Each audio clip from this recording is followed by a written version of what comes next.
अब हम जान रहे हैं वृत्ताकार आनत तल, झुका हुआ तल, घर्षण युक्त, घर्षण उपलब्ध है, सड़क पर गाड़ी की गति। जैसे यहां क्षैतिज और एक सड़क है, क्षैतिज के साथ थीटा कोण बनाते हुए, ऐसे वृत्ताकार मोड़ है। ये आर त्रिज्या का मोड़ है और कोई गाड़ी यहां है।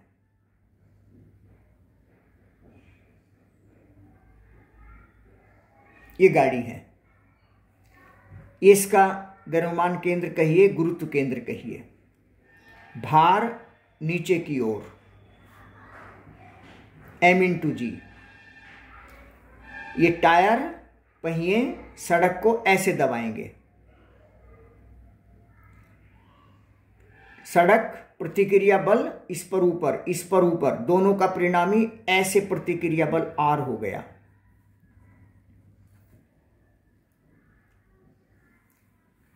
ये कोण थीटा है, इसे पीछे बढ़ा दें तो ये कोण थीटा हो गया।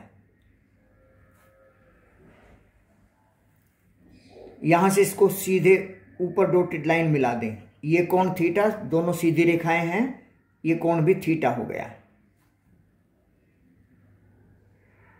इससे पहले जब हम बात कर रहे थे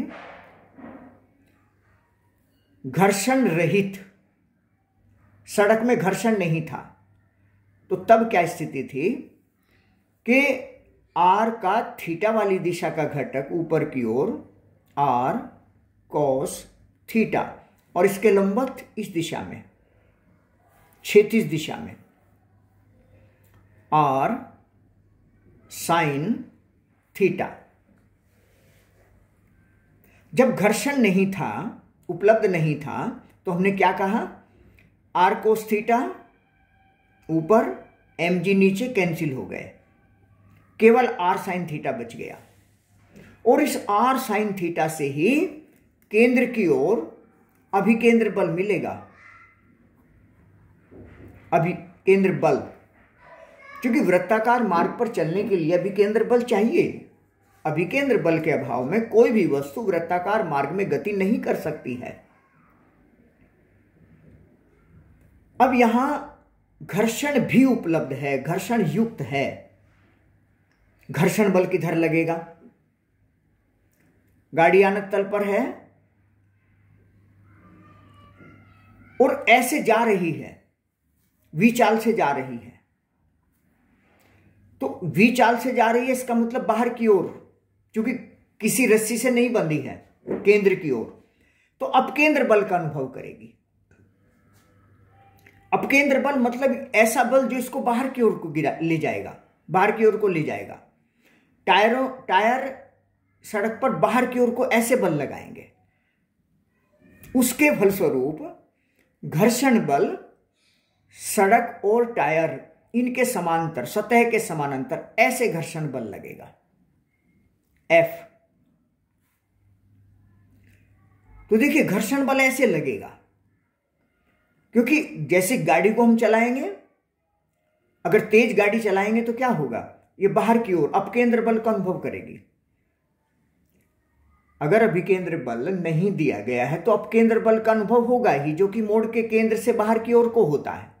गाड़ी इधर भागेगी, टायर सड़क को ऐसे दबाएंगे, फिसलन है तो भाग जाएगी, घर्षण है तो ऐसे घर्षण बल लगेगा। और जब ऐसे घर्षण बल लगेगा, अब जरा इस बल का भी हिसाब लगाते हैं। घर्षण बल अधिकतम हो सकता है Fs, तो अधिकतम जो घर्षण बल उपलब्ध होगा वो Fs होगा। और जरा कोण का हिसाब लगाएं। ये जो एंगल है, ये वाला डबल लाइन एंगल हमने खींचा है। इस डबल लाइन एंगल में अगर हम ये जोड़ दें तो देखो 90 डिग्री हो गया। सतह है, सतह के समानांतर, और ये लंबवत है, तो इस डबल लाइन एंगल में ये जोड़ दें तो 90 डिग्री, और देखिए इस डबल लाइन एंगल में अगर ये हम जोड़ दें तब भी 90 डिग्री है, क्योंकि ये ऊर्ध्वाधर नीचे की ओर है और ये क्षैतिज है, तो ये एंगल थीटा हो गया। बहुत इंपॉर्टेंट चीज है, बहुत महत्वपूर्ण बात। ये प्रत्येक स्टेप आपको समझना है, बस ये मूल बात है। आप कई दिन तक कुछ नहीं खाएं और एक दिन बहुत सारा खाकर आप अपने स्वास्थ्य को मेंटेन नहीं कर सकते। रोज थोड़ा थोड़ा, लगातार, सतत, और उसी से शरीर आपका एक्टिव बना रहता है। तो यहां माइंड एक्टिव बना रहेगा। एक एक स्टेप को समझते जाइए, थोड़ा थोड़ा थोड़ा थोड़ा रोज समझते जाइए। हर स्टेप आपको क्लियर होना चाहिए। जैसे भोजन को चबा चबा कर खाना चाहिए, पढ़ा होगा कहीं कि भोजन को 32 बार चबा कर खाना चाहिए। मेन उद्देश्य है कि उसमें लार मिल जाए भोजन में, वो स्वाद भी निकल कर आएगा। प्रत्येक कोर जो आप चबाते हैं वो आपको पचेगा। तो यहां प्रत्येक छोटी छोटी बात को समझते जाइए। ये माइंड में जो आपका ब्रेन है, उसमें जो माइंड है सॉफ्टवेयर, ब्रेन हार्डवेयर है, माइंड सॉफ्टवेयर है, उसमें साथ साथ पचता चला जाएगा। बस प्रत्येक स्टेप क्लियर करते जाइए। ये अध्ययन का तरीका होता है। बहुत आसान है, अब और कुछ नहीं रहा है इसमें। बस ये डबल लाइन एंगल, इसमें ये जोड़ेंगे 90 डिग्री, इसमें ये जोड़ेंगे 90 डिग्री, और एफ का थीटा वाली दिशा का घटक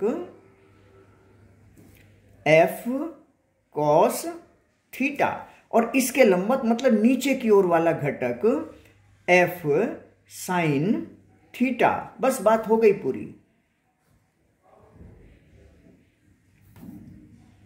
आर के हमने दो घटक तोड़ लिए हैं, R cos theta, R sine theta.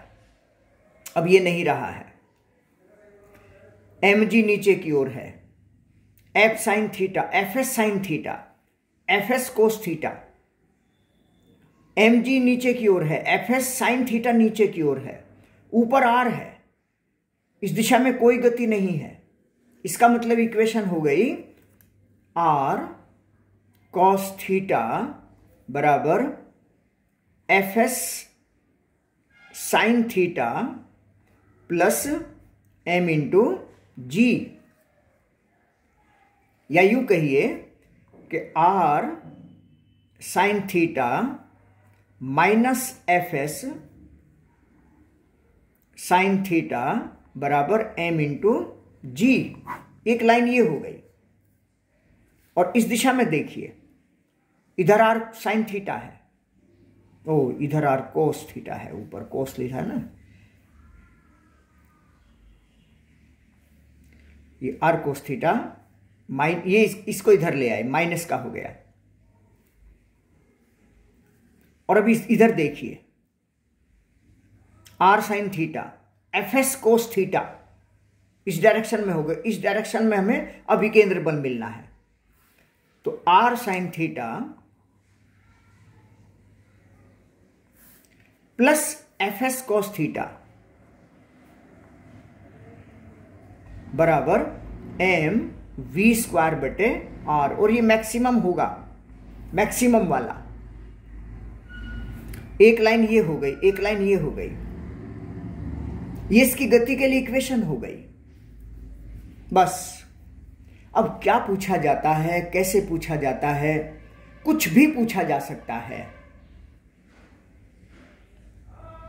तो आपको ये दो इक्वेशन मेन इस गाड़ी की गति के लिए सबसे पहले यहां लिखनी है। अगर यही पूछ लिया जाए कि घर्षण युक्त आनत तल पर, आनत वृत्ताकार आनत तल पर गाड़ी की गति के लिए समीकरण लिखिए, गाड़ी की गति समझाइए, कैसे होगी।